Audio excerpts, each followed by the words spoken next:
All right, well, I got some good news. I've been waiting over a month for the part to come, but the part finally came, and my pull saw is back to being operational.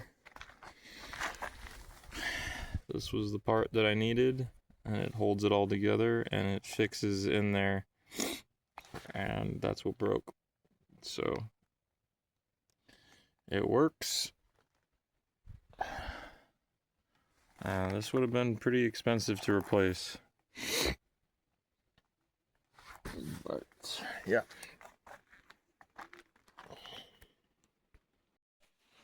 So today I'm gonna be modifying one of my circuits so that I can install a water heater. And the water heater is one that can run on a 20 amp circuit, which is cool. So, show you what I'm using.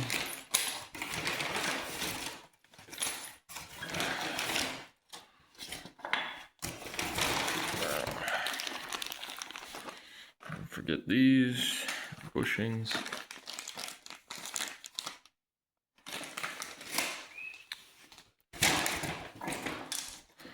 So, instead of using standard metal boxes, I'm using these all-weather boxes, and that's because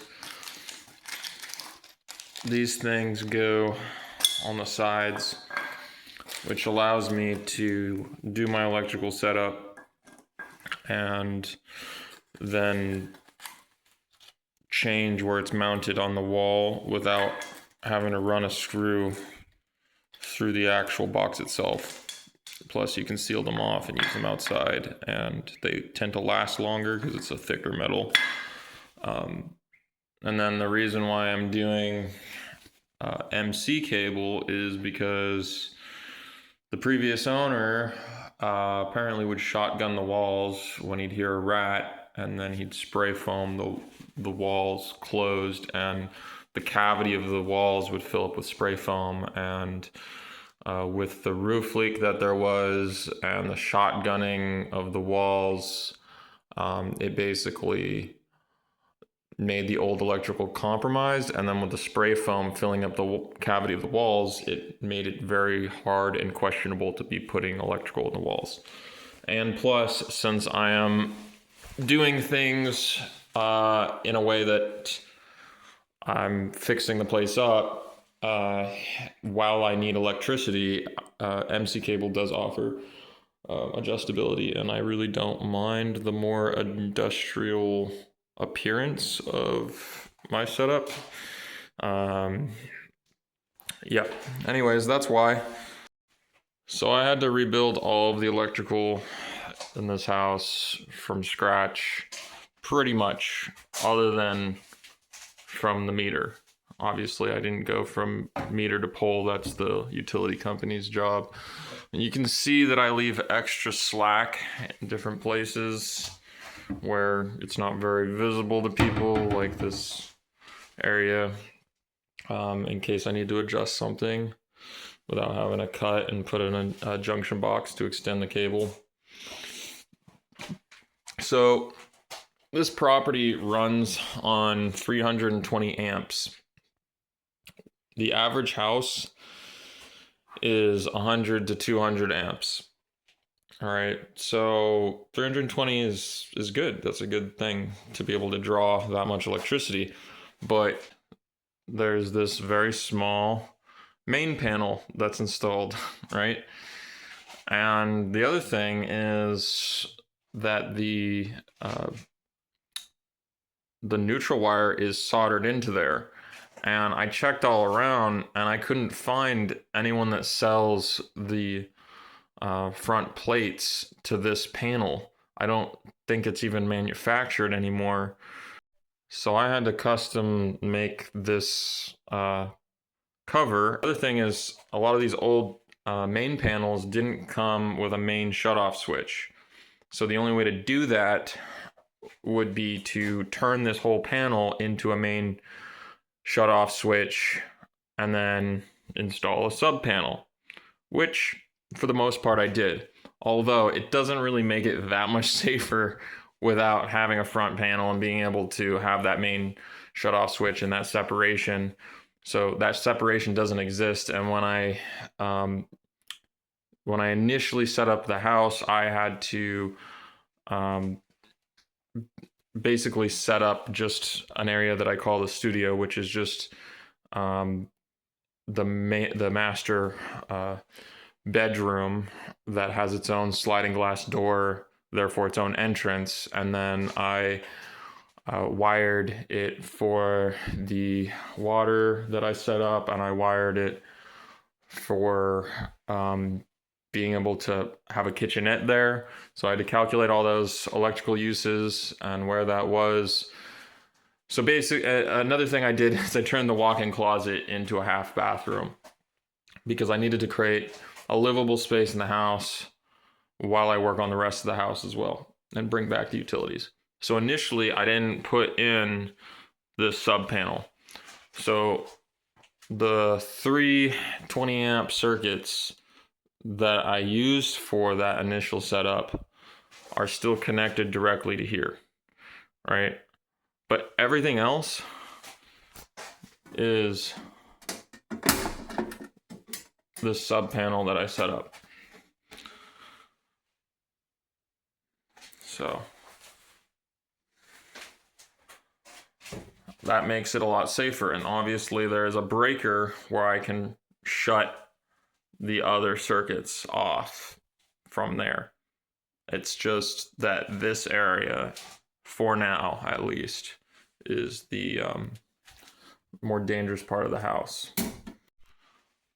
Obviously I could replace this entire main panel, which could involve removing all of this stuff that was built around it, but also requires permitting and working with PG&E potentially and all this stuff, when the reality is they're only responsible for the lines to this panel, and everything after that it's kind of grandfathered in, and I can work with that stuff. Now, given I'm a pretty feral DIY person, but everything I've done with the place, it's been good. It's been tested. It's been good. And safety is always a priority. Contingencies are always a priority. Aesthetically, like I said, extra slack, and you know, obviously the MC cable being an industrial appearance. But you know what? I'm not trying to flip this house. That's the thing. This is, you know, I don't mind adjustability. I don't mind all that.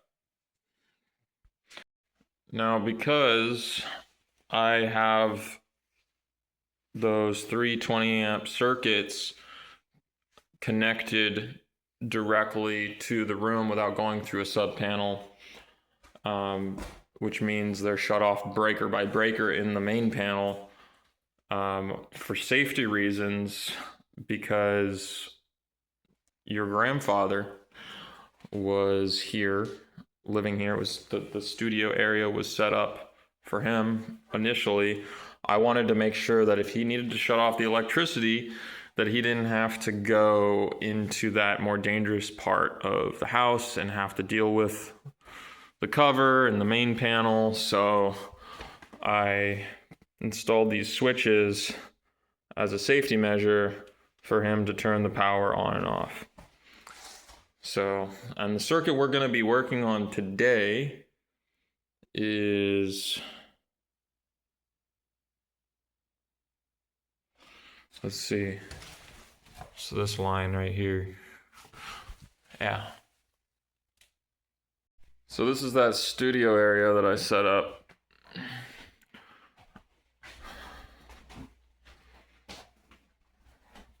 Everything's functional. And, you know, a lot went into that because there was no functional water or electricity before, but, you know, it's a comfortable place to live now, where initially it wasn't. These gloves aren't dedicated gloves for electrical use.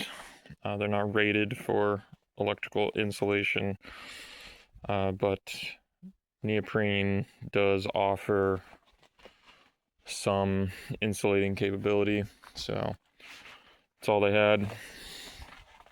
So these original outlets don't do anything.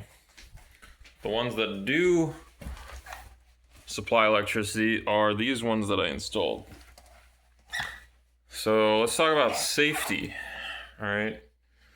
So obviously it's grounded both by the wire, but the actual conduit that these MC cables are in, the armor also makes direct contact with the grounded outlet box because it's metal, which is very important. You don't want to put a plastic box in the mix with a setup that you're doing electrical, because it can disrupt the grounding that needs to be made by having the armor contact with the box itself.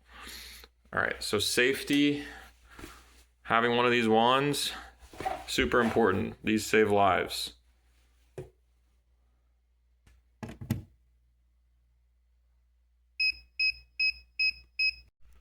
Another safety measure is using GFCI outlets. They offer protection, so if something faults in there, then it will break the circuit before it goes to the breaker. And as well, something that comes in handy is diagnosing your outlet connections. So as you can see, what we're looking for is the light set up to be as such, with these two yellow colored lights. All right.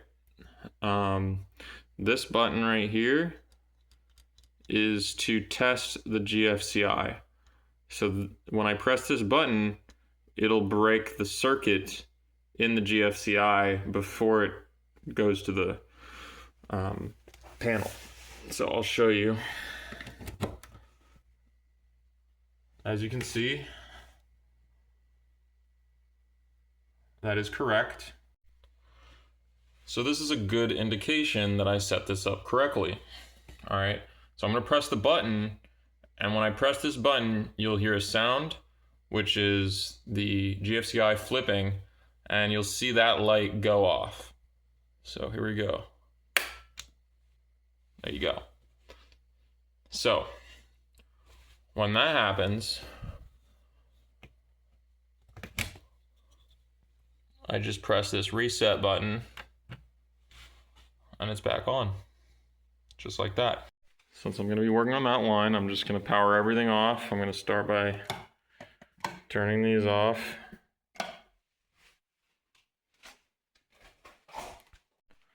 I already went ahead and made sure that all of the breakers in the sub panel are off. And the next step is to open this up and shut off the breakers from the main panel.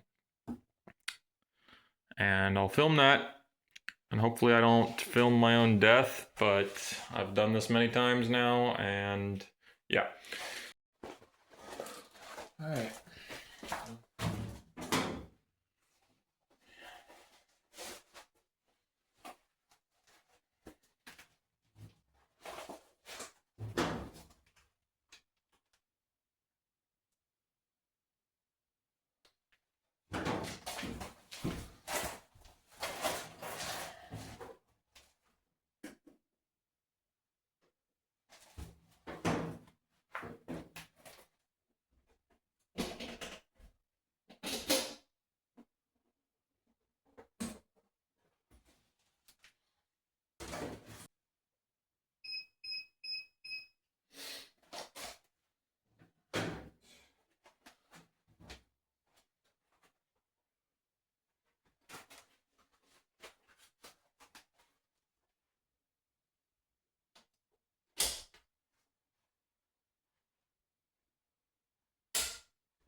Everything in there is shut off.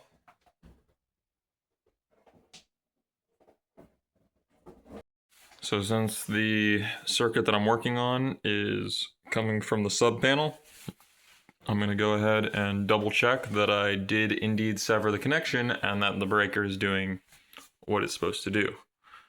So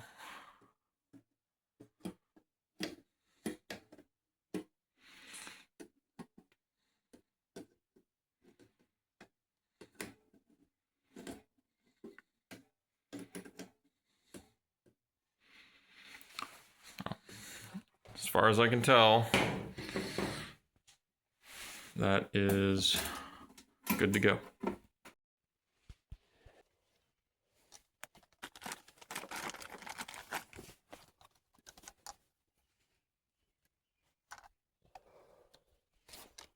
So this is to ground to the box itself. And I only need approximately that much wire.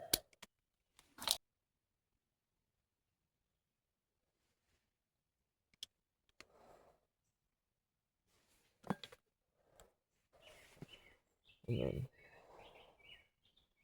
you just hook it around it like that. You want to make sure that the hook is going to the right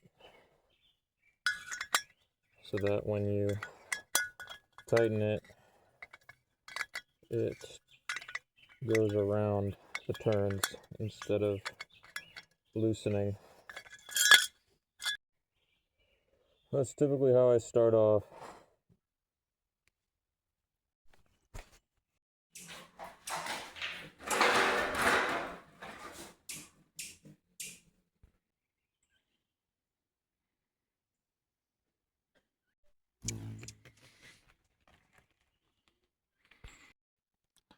All right, well, that is my junction box. And then I'll just pop that cover on. That way.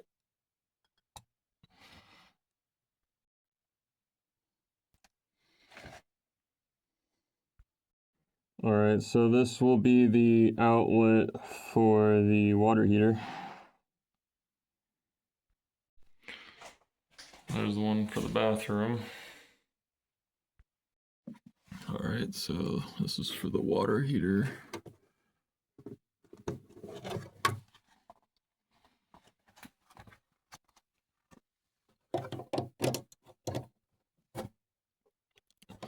That's correct. Now the bathroom.